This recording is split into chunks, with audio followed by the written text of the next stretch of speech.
Welcome to Pastor's Podcast, Season 5.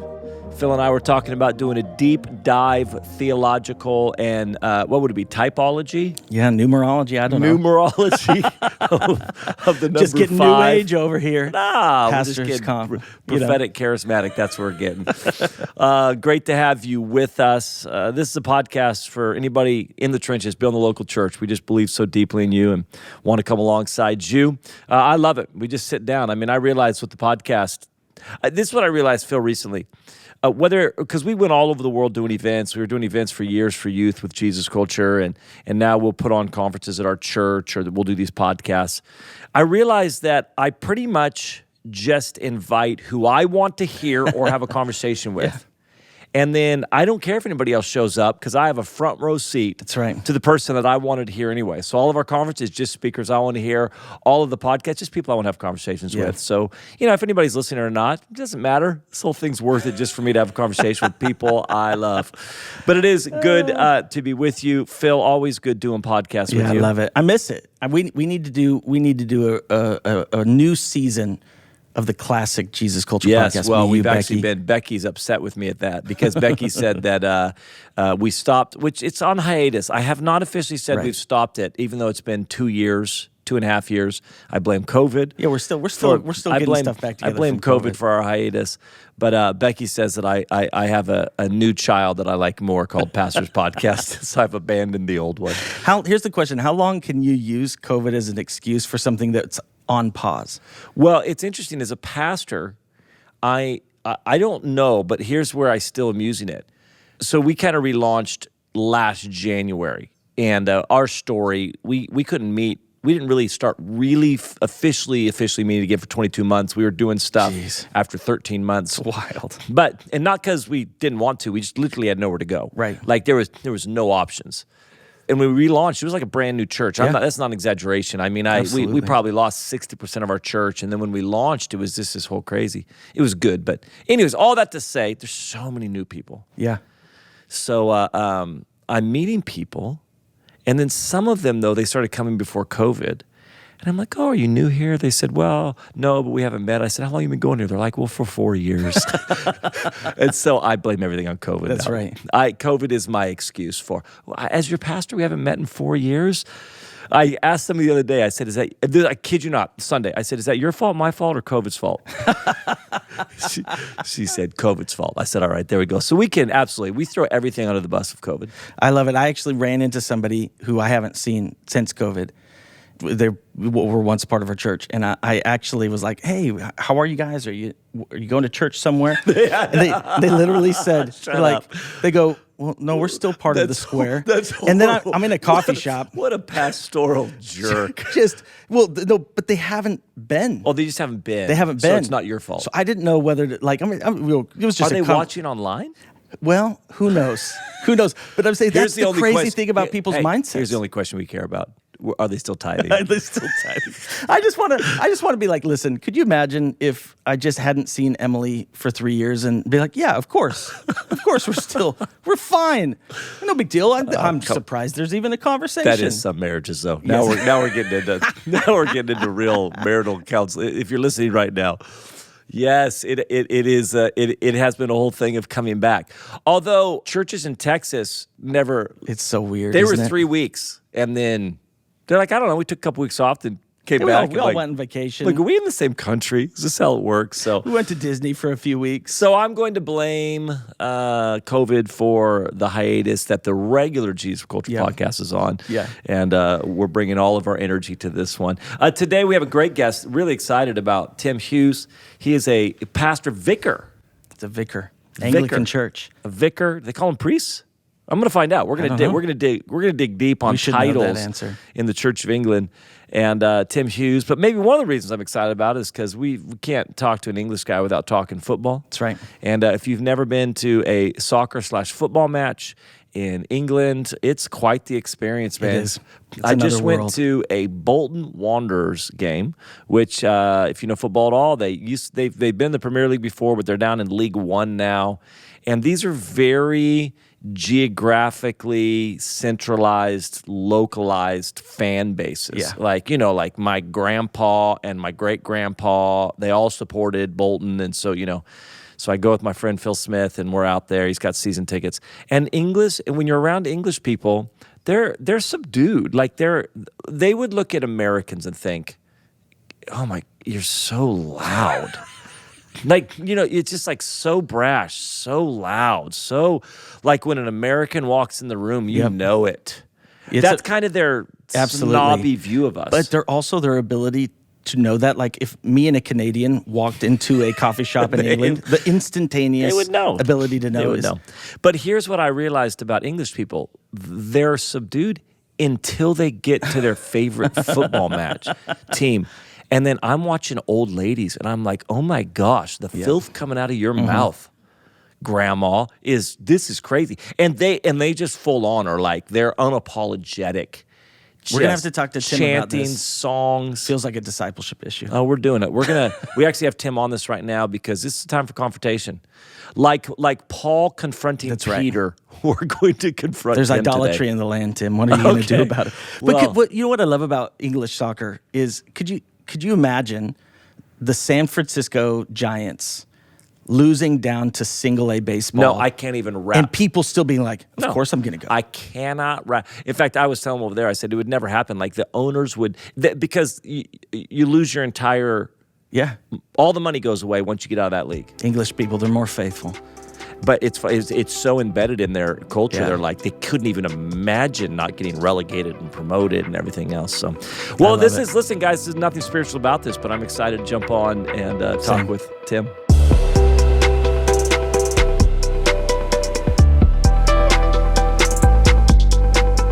Well, Tim, it is so great to have you, and we're going to get to know you a little bit for people. They would know you as a worship leader, but I want them to get to know you as a pastor. What are you, vicar?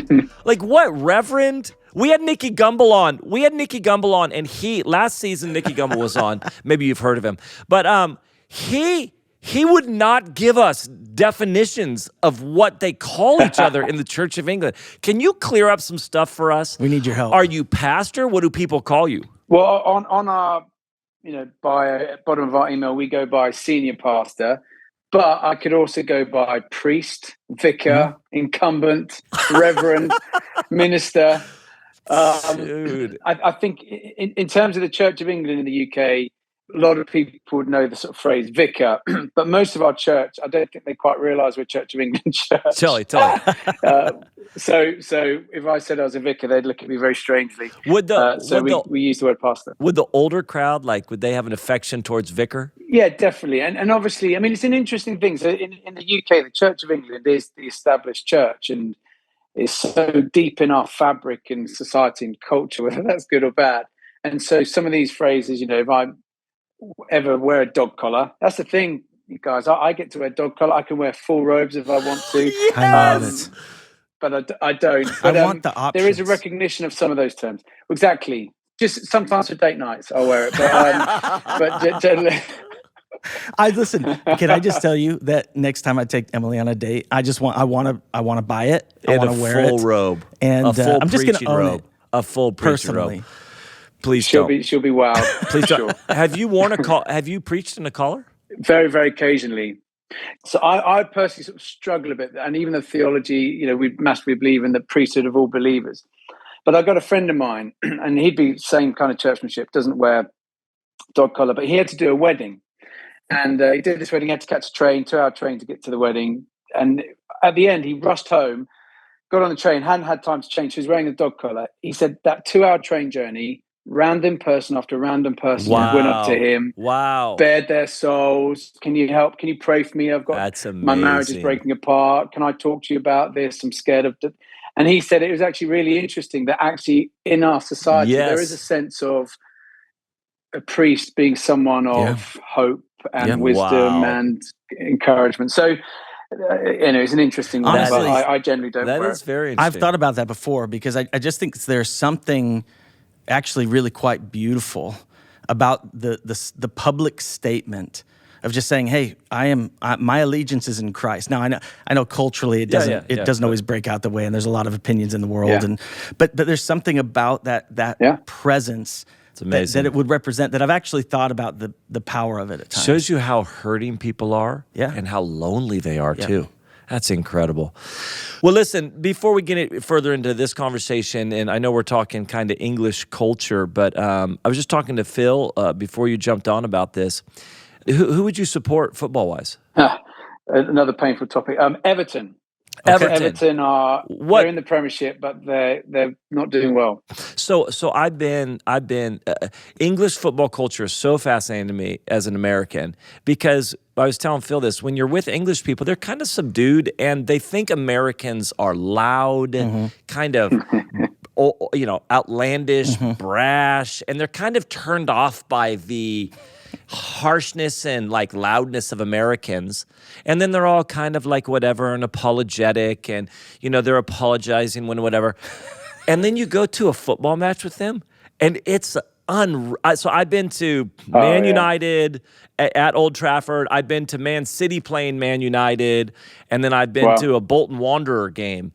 And I'm at these matches, and I'm not joking. There's like little old elderly couples that I'm like, you should be ashamed of yourself right now. like all of whatever reserved English thing, it's gone the minute they step in that stadium. It's just so bizarre. There's a funny story. I'm godfather to Matt Redman's son Noah, and when he was younger, I said to Matt, "Look, I've got tickets for Newcastle v Fulham. Why don't you and I go take Noah?" Noah would have been probably, I don't know, about 12 or 13 at the time. Anyway, I hadn't realised the tickets I had weren't in the family seating area. Anyway, the language and the anger and the... It's amazing. Like Noah kept looking up at Matt, Dad, what does that mean? Matt was like, I'll tell you later, son, giving me death stares. So, definitely it's almost colourful expression. It's almost like English people are so pent up because they just can't let their emotions out. And that's why football means so much to them. They let it all out. It's so true. Yeah, it's crazy. It's a lot of fun. It is. It is actually. If you've never been to an English football game, it really is something else. And personally, I like taking out all of my frustration on real life towards athletes and referees. Yes. I have noticed this where I will get absurdly frustrated with a referee, and I know it's because of all the actual stuff in my life. I'm like, this feels like it's gonna happen right now. Yeah. Oh, I have stories about being frustrated in ministry, and just anyways, that's another thing. Tim, just real quick, you pastor a church, Gas Street Church in Birmingham. Yeah. And did you plant? Yeah, so we planted out of church in London, Holy Trinity Brompton, which Nicky Gumbel was the pastor or vicar or whatever he called himself, about 7.5 years ago. Wow, fantastic. That's amazing. I would really quickly tell me, I actually want to get into some stuff that you talked to some worship leaders about that I was really just so impacted by, and I thought, what a great conversation for pastors. What has been the thing that surprised you the most? I mean, you were worship pastor. What roles did you have in church before? Just worship? Yeah, so I was the worship pastor, and then also ran a thing called Worship Central, which was, I guess, this global movement training worship leaders, musicians. We did events, we had a course and a whole bunch of stuff. So it was definitely a scary moment, I guess, stepping into church leadership, going from something where you are quite established, you've built a sense of confidence and clearness of what your gift and contribution is, to suddenly pastoring a church where you're right back to beginning again in a whole new level of responsibility and leadership. So, what surprised you about church planning? What surprised you about senior pastoring? What was the biggest difference between worship leading and senior pastoring? Maybe that's a really broad question, but no, I think the thing that's really struck me about church leadership is you get all the seasons often colliding in one day. Just the range of emotions that you can be. I think that's what I found both exhilarating but also challenging. You can be in a moment of an incredible breakthrough in someone's life, or you've gone for started a church plant, and the opening Sunday they had amazing turn up, and And at the same time, you're navigating a complicated situation on your staff team, or you're journeying with someone who's going through cancer, and you're carrying the responsibility of a massive financial deficit. All of these things are happening at the same time. Yeah. And I think I found that maybe more surprising. I think when I was a worship pastor, you sort of very much focused on leading worship, writing songs, working with the church pastor to ensure worship's valued. Whereas at the moment now, that sense of you've got to be doing everything. Yeah. Or certainly engaging at certain levels with everything. And in church planting, obviously, initially, you literally are doing everything. Stacking the chairs, cleaning the toilets. Yeah. And as things have grown, obviously, you specialize a bit more. But I've found that, more of an eye-opener than perhaps I was expecting. Let me ask this, as a former worship pastor, and I'm going to say this sarcastically, semi-sarcastically. As a former worship pastor to now senior pastor, do you find that has helped you more effectively lead worship leaders and creatives, or are you just as annoyed with creatives as everybody else now? No, I think it probably has given me a unique perspective. I feel like I can be that slight mediator because I understand both. I think what's hard is, as a pastor, you've got all this pressure, sometimes internally, sometimes externally, to grow things, to see, things move and develop. And so can be just a relentless pace, sense of activity, which cuts against what's needed for real creativity to fly, which is space. I say in the same way, what's needed for the prophetic to flourish is space. Prophecy, I don't think, flourishes off the back of just relentless activity. And so I think sometimes I feel those tensions, and so I can really empathize with creatives who are saying, look, we need more time to write songs, we need resourcing to release this, and other people thinking, why waste money on music and creativity? We should be going after evangelism and mission, and actually we need it all, but we need to really honor and release space for worship leaders to bring all that they can bring. And off the back of that, I'm a firm believer, you get the worship right, value that, dig deep into that, and all these other things flow out of that. So good. Yeah, it is good, isn't it? Tim, all right, here's the conversation I'd love to jump in. You you talked with some songwriters that we had gathered, I don't know now, maybe a year ago. I was really, really impressed and impacted by just the message that you're carrying. There was two things. We'll talk about the first one. And it was around just the concept of serving, shepherding. If you want to be a rock star, go be a rock star.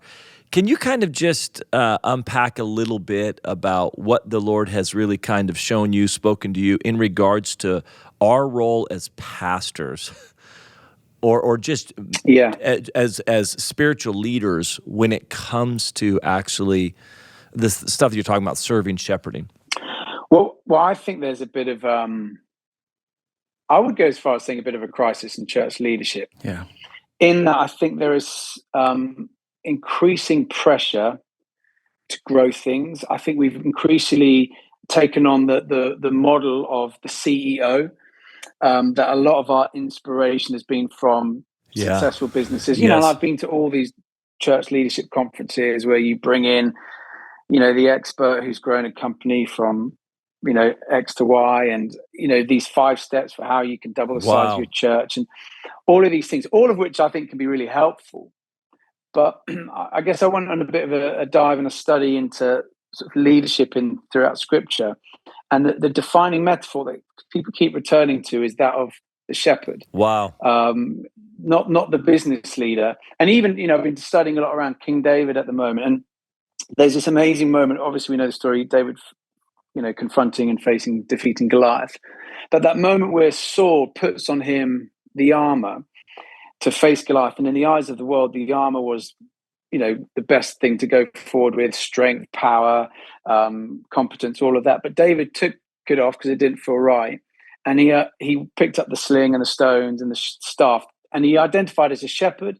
And I was reading this commentary, which was saying actually there was a bigger thing David was doing, is he's almost rejecting the style of leadership of Saul, which was, moving further and further away from being led by the presence of God and more into sort of leading self, and we can do it all in our own strength. And David is rejecting that, and he's identifying as the shepherd with Abraham, Isaac, Jacob, Moses. And then, of course, we see in Jesus is described as the good shepherd. And And then when you sort of begin to think about the role of a shepherd, there's a sense of hiddenness about it.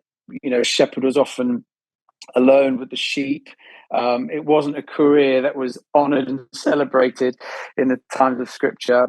The shepherd was the defender of the vulnerable flock from predators. The shepherd was the one leading and driving people forward. And so I've just began to think about actually my role as a pastor, but also for leaders of worship.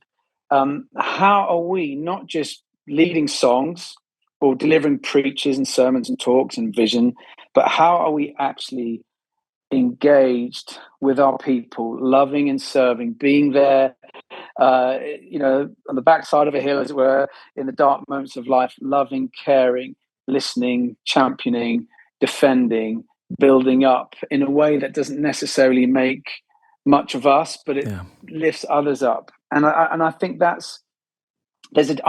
think there's a real tension. I think of someone who I admire greatly is Pope Francis. He said this thing. He gathered all the priests in the Catholic Church, and he just said that a shepherd needs to smell like the sheep. Yeah, so good. And I just love that actually, as a pastor, I need to smell like the people I'm leading, which means being involved in their lives. And I think there's a challenge, and I see it a lot in the area of worship, where, if I'm really honest, I think one of the things I feel concerns me is that you can have more and more significant worship leaders, songwriters who are shaping expression of worship in the church, who aren't deeply embedded in a local church. Yes.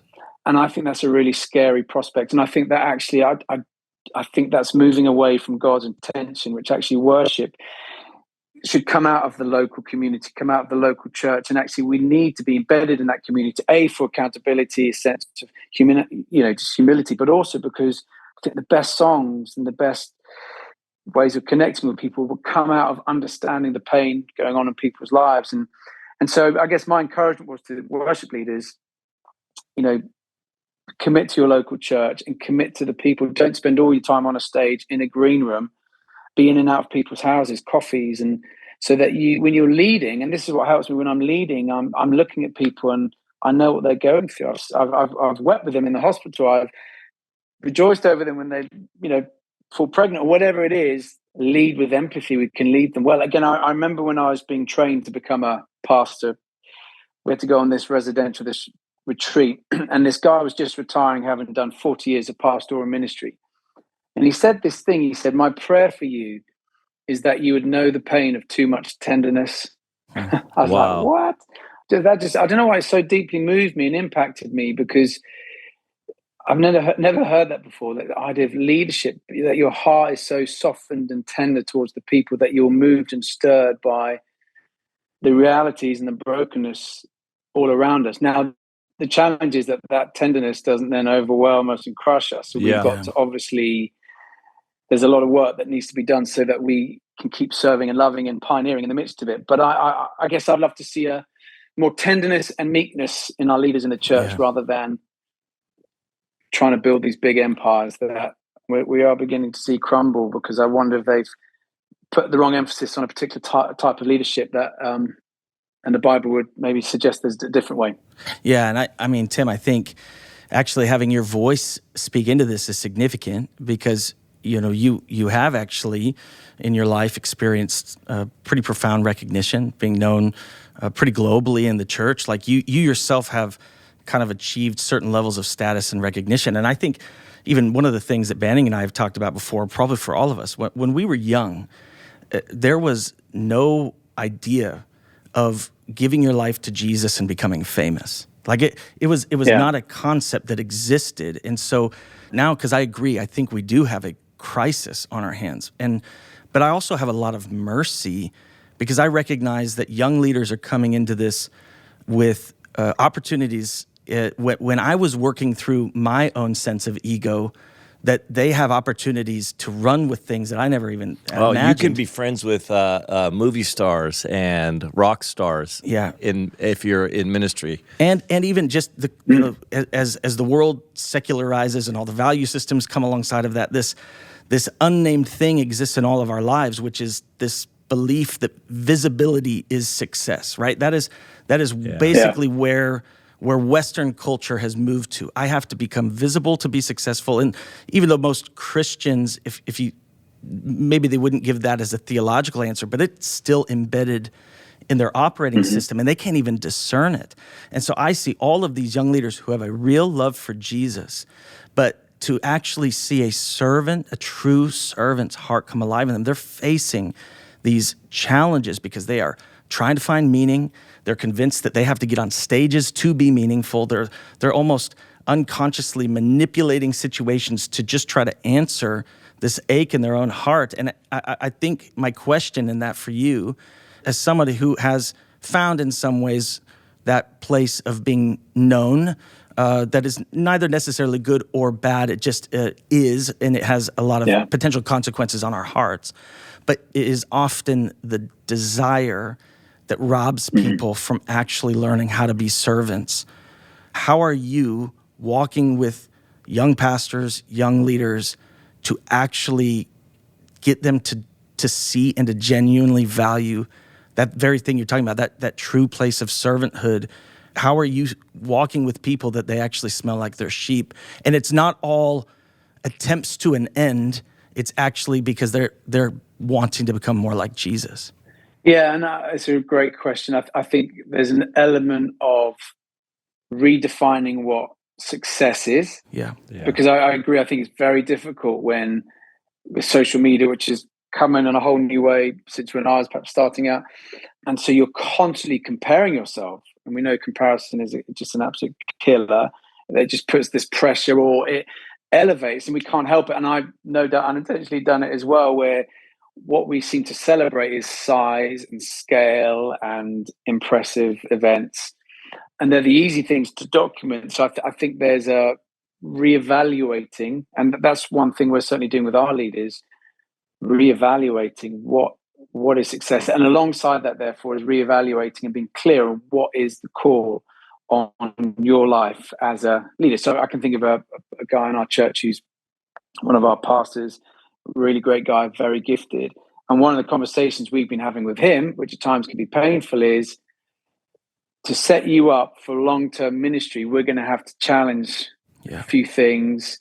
There's some greater organizing in events, but taking on board criticism or listening, or how do you appropriately engage or bare your soul with people, all of those things. Actually, how do we better train you up? And actually the thing we've needed to do, which has been painful, is we're actually going to slow the opportunities for you right down, not because we're cruel, not because we don't see that there's massive gifts in you, because we're actually, on the contrary, we want to really see you propelled forward. But gifting without the backing of character and depth and resilience and understanding of what ultimately we're trying to do as leaders is key. And so I think some of these very painful, honest conversations need to be had, which again, and this is a tension I'm finding at the moment, when you're seeing real growth and there's lots of activity and you're incredibly busy, those things can get missed because it's a bit of a hassle, and it's, you just don't have time.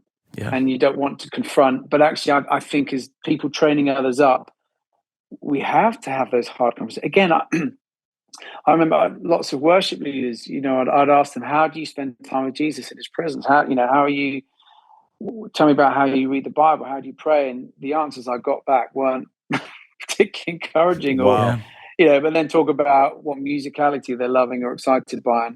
And again, it's like, actually, wow. Okay, if you're going to be a worship pastor, you need to know how to minister before the Lord. And so, that's why I think often these 24/7 prayer worship movements have been great places to release and equip and train worship leaders, because they've learned how to lead, in the middle of the night where sort of 3 old ladies and dog are sort of turned up, and, and they're worshiping for Jesus, and actually they're exercising muscles that then release them on bigger platforms. So I think there's a whole thing around that training and the honesty, which is important. And then, but you've got to model it. If they don't see in your lives that, then they're not going to pick it up. Right. I'm sure it's similar in England. All the stats that are coming out around the crisis of how old pastors are getting, and we're not replenishing the pastoral ministry with younger. I say all that to say is I think one of the important things for all of us listening to do for these young pastors especially is actually share how, like it is hard. Like there's a lot of hard stuff in ministry, but how rewarding and fulfilling it is to actually walk with people and see God do a work in them. And this is why when people couldn't, we planned the church 9 years ago, but I was at Bethel I was in a local church the whole time. But I wasn't really in the trenches. We were just doing Jesus culture stuff. So it was like we're on the road doing tours, filling places up. I'm preaching. But I remember we were on like a 9-city tour or whatever. And, each night I'm preaching the same thing. And I just was longing to walk with people and together being shaped and formed and maturing. I didn't want to just ignite you with prayer. I wanted to see a company of people that grew together in prayer. I'm saying all that to say is, so, 4 years in or whatever to the church plant, people are asking, they were like surprised. They're like, why would you leave that for this? And going like, it's hard to describe how fulfilling and how rewarding it is to walk with people, a community of people and individual people, and see them shaped and formed into the deeper things of God. And that is enough. Yeah. If that makes sense. You know what I'm saying? That will be a rewarding, satisfying life of just pouring into people and making it sexy. I don't know. It's not, you know what I'm saying, but it's not made. But because people are looking at and they're like, that just doesn't seem that exciting. It's so fulfilling. It is so fulfilling. And I just even think going back, Tim, to something, you talked about like the challenge of senior pastoring and just the weight of all of it at all times. And certainly that is, I think distinctly and uniquely true of being a senior pastor. It's also probably as we grow and as the responsibilities emerge, regardless of some level of role. But I was having a conversation recently with a young church planter, and that realization and the kind of the crushing weight, and we all know this. Like if you're going to make it to being a pastor in your 40s, 50s, 60s, you're going to have to learn how to survive moments of just profound pain, loss, betrayal, uncertainty. I was having this conversation about hard things with this young leader, and he asked me this question, like, well, why do you pastor outside of calling? Which obviously is there. Why do you pastor? And I said at the end of because I'm not good at anything else. Because it would be this or Starbucks. That's a truth, right? but what I said is like at the end of the day, I know the man that I was before Jesus, and what lived in me. I know the man that I am in Jesus and the grace that He has. But I also know the transfer, what He's done in my life, and I have no response that's worthy of Him other than trying to love people like Him.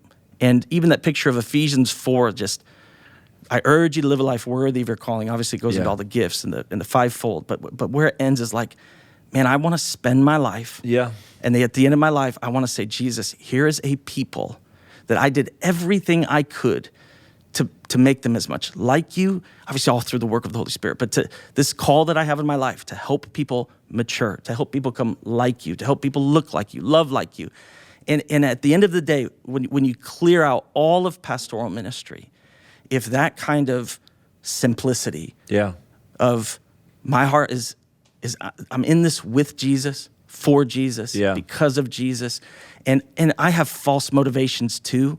But if you come down and it's not there, you won't make it. And I think that's what grieves me. Going what you're saying, Banning, about we are in 20 years from now, we desperately need people right now who are 15 to 25 who are going to become mature enough to pastor churches in what is coming. Yes. And if they don't get that thing, that one thing, that all of this boils back down to one thing, which is ultimately expressed by humble servanthood. It's the true expression of first love is always servanthood. Yes. We're going to be in a crisis that we can't even imagine. It's where joy is found. It is where joy is found in laying down your life like that.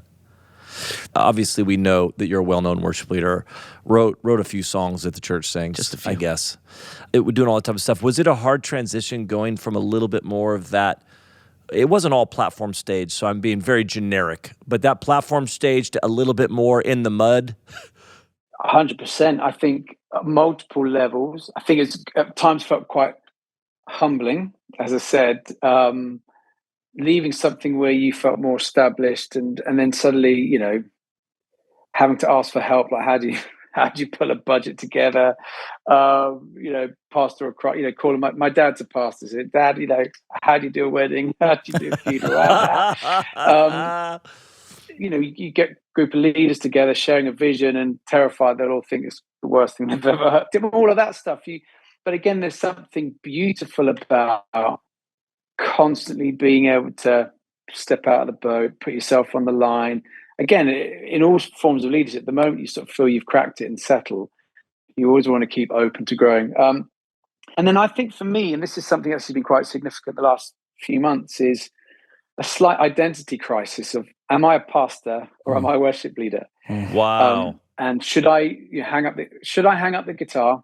But actually recognizing my front foot forward is leading worship.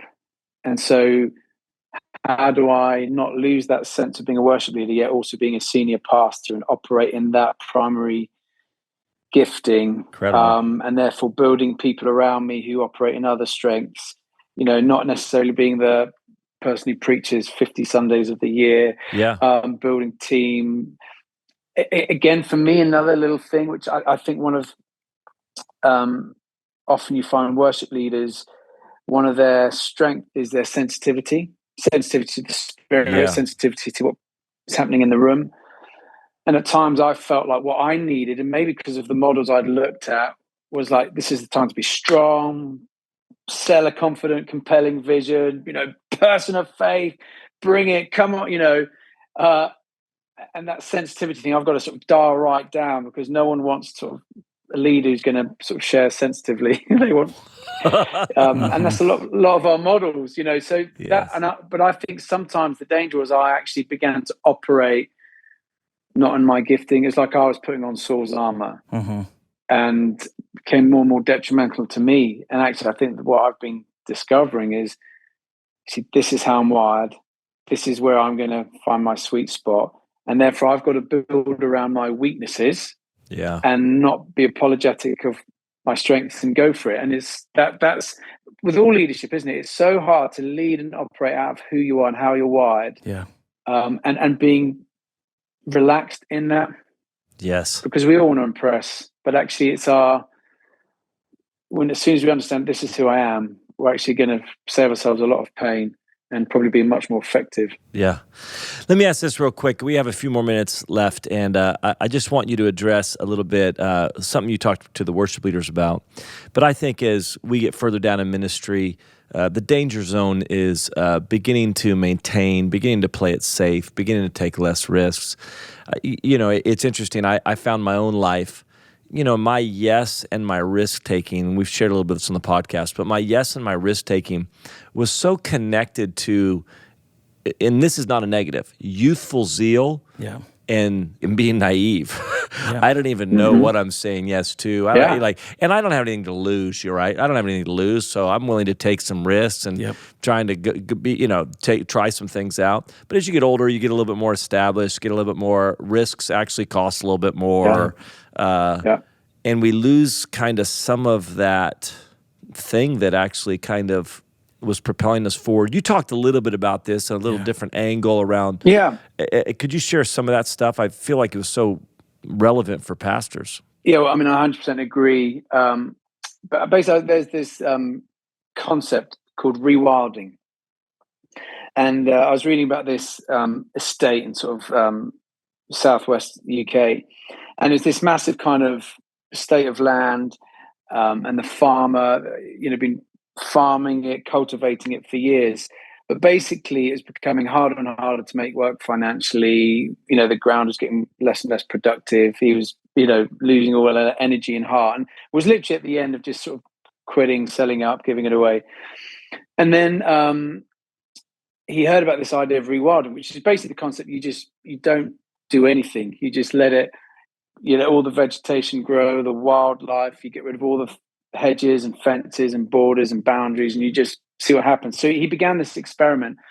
And what happened was vegetation began to grow. All these almost on the verge of extinct kind of species returned, purple emperor butterflies, rare birds. Basically, the whole land and vegetation exploded into life as he just kind of took his hands off, lack of control. What happened was then everyone starts coming, wants to know how he does it. People started to visit, it became this massive kind of source of income. He's making more money than he made previously. I was reading about this and I thought so many of our churches, I believe, need to go on a bit of a rewilding adventure. Yes. And it's so easy to get stuck on a way of doing things. And you hear it, don't you? Like, well, this is how we've always done it. And there's something comfortable about it. And as our ministries get bigger and bigger, you perhaps feel a pressure to sustain that. So you don't want to kind of rock the boat, lose key people if they feel offended. And everything basically gets a bit stuck, thinks a bit smaller and smaller. And basically, as humans, we just control it a bit tighter and tighter. And again, the worship I see in the early church, just felt wild and free and unexpected. Worship meetings in houses and people fall out because the person's preaching for so long, fall out the window, they're kind of dead on the floor, and they go down, pray over him, raise him back to dead, and carry on. Like, that's the kind of church meeting I'd like to go to. And just this kind of wildness of the Spirit. And if you think about the movement and the work of the Holy Spirit, it's not this controlled kind of thing. It's like the Spirit goes where the Spirit goes. And actually, as leaders, our role is, to sense where are you moving, God, and to jump on that. And again, I've seen it in my leadership at times where I've said, this is what I think we're going to do. This is, God, what I think we should do. Would you bless it? And then end up feeling really frustrated. But when I've learned to say, God, where are you moving? What are you doing? And jump on that, that's where the fruits come. I wasn't planning to move to Birmingham to plant a church. I felt the Spirit lead. We stepped out in faith. It was terrifying. And we've seen an amazing move of God and lives being changed. Every time you baptize someone, it's like, oh my goodness, I'd have missed this had I not been up for a rewilding adventure. So I think it probably gets harder and harder, maybe as you get older and older in ministry, but ensure there's people around you who are going to be risk takers. I love to surround myself with risk takers, who will just be up for the adventure. If everyone's too concerned about messing things up, I think you need those people in your team. And again, it's the Spirit leads, the Spirit rewards. And so how are we being sensitive to the voice of the prophets? How we, again, in our meetings, what we've done with our worship is we've tried to, I remember my wife saying, sometimes feels like there can be this glass wall between the stage and the congregation. And actually the congregation almost like singing along, but there's no space for them to shape and dictate what actually happens in our worship. And so we've tried to be bolder in, when we have times of spontaneous singing. Sometimes you'll hear someone singing in the congregation and we'll go and quick say, are you happy if I just put a microphone in front of your mouth? Wow. And they start leading the worship. And we've seen God do some amazing things through it. Amazing songs rise up. And it's not coming from a seasoned, gifted worship artist or songwriter. It's coming from I remember one song, which is amazing, this song of trust. Found after this lady who's barren and is desperate to conceive and just trusting God in the midst of that. And this song that everyone jumped on just felt so beautiful. And so I think, and it edifies the church. It brings everyone to life and everyone feels more level of ownership. So I think how we do that is really key for the future of the church. It's just a resetting. It's just a fascinating concept of just taking times and just resetting some things back to that wild part. It's interesting. I'm with pastors and I'm like, I'm not even sure you'd attend this church if you weren't leading it. Yep. They don't hate their church or whatever, but I'm like, this isn't the actual thing that was on your heart when you're starting, or that adventure, that it just becomes just kind of monotonous and it becomes just kind of routine and it becomes whatever. And I think what he's talking about, for me, it challenges me, even me who loves you can just kind of settle into some things and not even realize it, and then look around and go, like that sense of who knows what's going to happen, that sense of adventure, that sense of risk-taking. The church that I want to be a part of and the church that I want to lead if I'm not careful, if this rewilding thing doesn't happen consistently, if I'm not careful, I'm looking around going, I don't even know if I would attend this church, and it's not the church I wanted to lead. Right. And I think at the core of it is what he's talking about. No, I think and even as Tim, as you're talking about that, like this idea of rewilding a community, but how much of that even starts with like rewilding your own heart. Yeah, it's totally. Yeah. And because I mean, the culture of church that we are in, of everything is kind of shaped and defined by best practices and certain voices, and none of the, I can say this, the three of us, we're all big fans of great leadership and effective structures. Yeah, for sure. 100%. But what it does is, I can't tell you how many people have not learned how to lead into unknown places and how to steward uncertainty, and how easy it is for, when you church plant, you just, that's your world. So you have to how at times you just want to run as far back to certainty or as far back to security as you can, and you miss that piece. And I'm just even thinking for myself, like, oh man, where do I need to let my heart do that? And then how do we help people go, you know what? Having 5 minutes of a service that you don't know what's going to happen is okay. 5 minutes. This is where we've gone. How do we like start? Let alone the deeper things. I just think there needs to be that work. Two quick things. One is, I've often thought, if I go too long a period of time without making a decision or leading a meeting where I feel scared that this could go horribly wrong, I'd argue you need to question if you got a bit stuck. Yes. And then the second thing is, the danger in our worship gatherings, our Sunday gatherings, is we put on a great meal for people. It's worship that they can sing along, and you've got amazing songs, and the selection of songs we get to choose from now is incredible, and great preaching. But actually, how are we teaching people to worship themselves, to take responsibility, and to flow in worship? And so there's a difference between leading worship and, I think, discipling a congregation to be worshipers. Yeah. And I think we saw this in lockdown and COVID. I don't know what it was like for you guys, but in Birmingham, we had the whole season in the UK where we couldn't meet together in our gathered churches. And actually, that was a key moment where people had to take responsibility. They didn't have gathering at church with 500 people and a big band leading them. They had to, in their living rooms, in their kitchens, in their gardens. How do you spend time in the presence of Jesus, worshiping through song, reading the word of God, praying, offering up thanksgiving and praise? And if we're not teaching people how to do that on their own, then we're not cultivating and raising up worshipers. And so I think that's another thing. This rewilding, what I've seen it does is it teaches people how to operate and flow in the Spirit. Good. And it teaches people, again, that failure and risk and things being a bit messy, that's okay. Yeah. I think church, what world are we living in that we don't think church is going to be messy? Yeah. Church is the people of God who are all broken and unique and diverse and different, and that it's going to be these sort of sanitized, perfectly constructed hour-and-a-half meetings that, yes, I'm fully on board with order and worship, as Paul talks about 1 Corinthians, but I just think we need to be allowing the Spirit to raise up disciples, what it means to follow him, to worship him.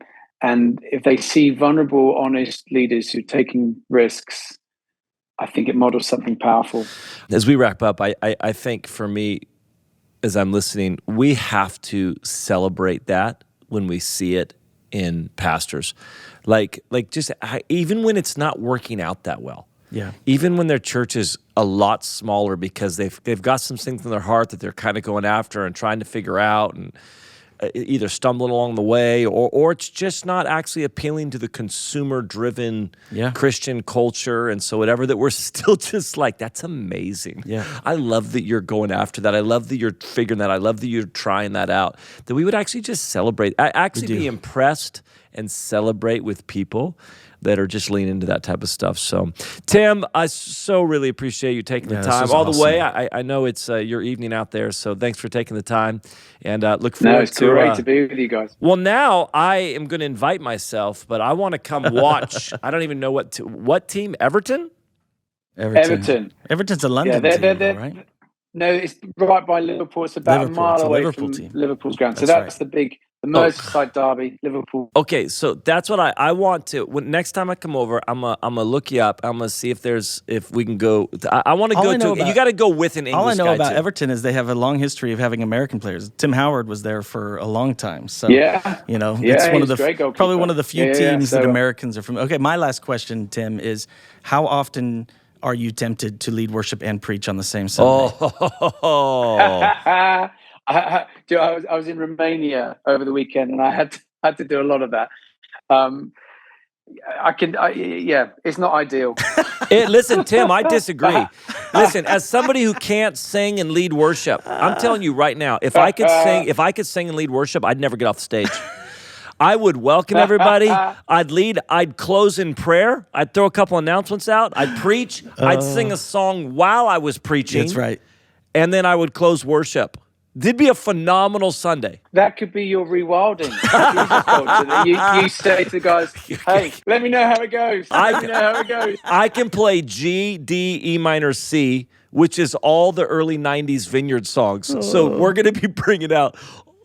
Yeah, all you need is a capo, and you can pretty much play every song in any key. You're good to go. What I love is that this moment is going to be the beginning of the documentary of the death of Jesus culture. The death of Jesus culture. How did it's just it all starts from this moment. All right. Tim, we sure appreciate you. Thanks for jumping on. We'll do it again. Thank you.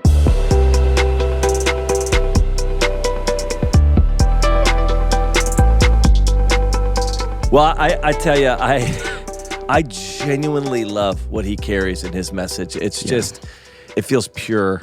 It feels real. It feels honest. And I just am so encouraged by it. As we wrap up today, though, Phil, here's one thing I would say is I'm not sure we really confronted or challenged him on the issue of how English people are at football matches. I feel like we kind of went soft on him. Yeah, I agree. I feel like we wimped out maybe. I think we kind of wimped out a little bit on really, as brothers in Christ, challenging him around that issue. Yeah, I think I'm going to have to make an Instagram post. And well, that's better anyways. A public rebuke is always better than... I actually feel like it's where you should start on most situations. Yes. So Tim, if you actually listen to your own podcast, we'd like to talk to you personally after we post it on Instagram. Guys, listen, great to have you with us. Listen, JesusCultureSchool.com if you're interested in knowing more about the Jesus Culture School of Leadership. It's for leaders across the board. A lot of pastors will join, but just leaders across the board that want to grow in their leadership. It's 2 mornings a week, accessible. And then also every January, Folsom in Sacramento, we do our pastors conference. We'd love to have you be a part of it. So, Phil, thanks for hanging. So awesome, man. All right, we'll see you guys.